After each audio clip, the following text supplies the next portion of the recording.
જૂનાગઢ જિલ્લાના વિસાવદર વિધાનસભા પેટા ચૂંટણીનો માહોલ બરાબરનો ગરમાયો છે. આવતીકાલે વિસાવદરમાં પેટા ચૂંટણી યોજાવાની છે, ત્યારે ચૂંટણી પહેલા ગોપાલ ઇટાલિયાએ માસ્ટર સ્ટ્રોક ફટકાર્યો છે, જેના કારણે ભાજપ અને કોંગ્રેસ બંનેની મુશ્કેલી વધી ગઈ છે. મળતી માહિતી મુજબ આમ આદમી પાર્ટીના ઉમેદવાર ગોપાલ ઇટાલિયાએ એક સ્ટ્રિંગ ઓપરેશન દ્વારા ચોંકાવનારો પર્દાફાશ કર્યો છે. ઇટાલિયાએ ભાજપ અને કોંગ્રેસ પર આપના સંગઠન મંત્રીને 2 લાખ રૂપિયાની લાંચ આપવાનો પ્રયાસ કરવાનો ગંભીર આરોપ લગાવ્યો છે. ગોપાલ ઇટાલિયા રૂપિયા 2 લાખ રોકડા લઈને પ્રાંત કચેરી પહોંચ્યા હતા અને તેમણે આપના કાર્યકરોને ખરીદવાનો પ્રયાસ કરવામાં આવી રહ્યો હોવાનો આરોપ લગાવ્યો હતો. આ આરોપને સમર્થન આપવા તેમણે વિડીયો અને સીસીટીવી ફૂટેજ સહિતના પુરાવા રજૂ કર્યા છે, કે જે સોશિયલ મીડિયા પર વાયરલ થઈ રહ્યા છે.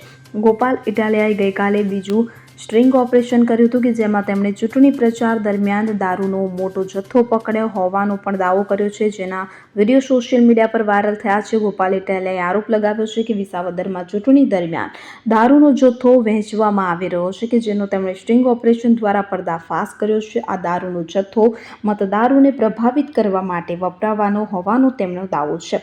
ઇટાલિયાએ આ મામલે ચૂંટણી અધિકારીને ફરિયાદ કરી છે અને પુરાવા તરીકે વિડીયો અને અન્ય સામગ્રી રજૂ કરી છે. આ વિડીયોમાં દારૂની બોટલો અને તેની સાથે જોડાયેલી શંકાસ્પદ પ્રવૃત્તિ દર્શાવવામાં આવી હોવાનું જણાય છે, અને જે સોશિયલ મીડિયા પર ઝડપથી ફેલાયો છે. Bureau report CN24 news. હવે જુઓ દેશ દુનિયાની તમામ ખબરો તમારી આંગળીના ટેરવે. ઉઠાવો મોબાઈલ અને Google Play Store પરથી ડાઉનલોડ કરો અમારી CN24 ન્યૂઝ મોબાઈલ એપ.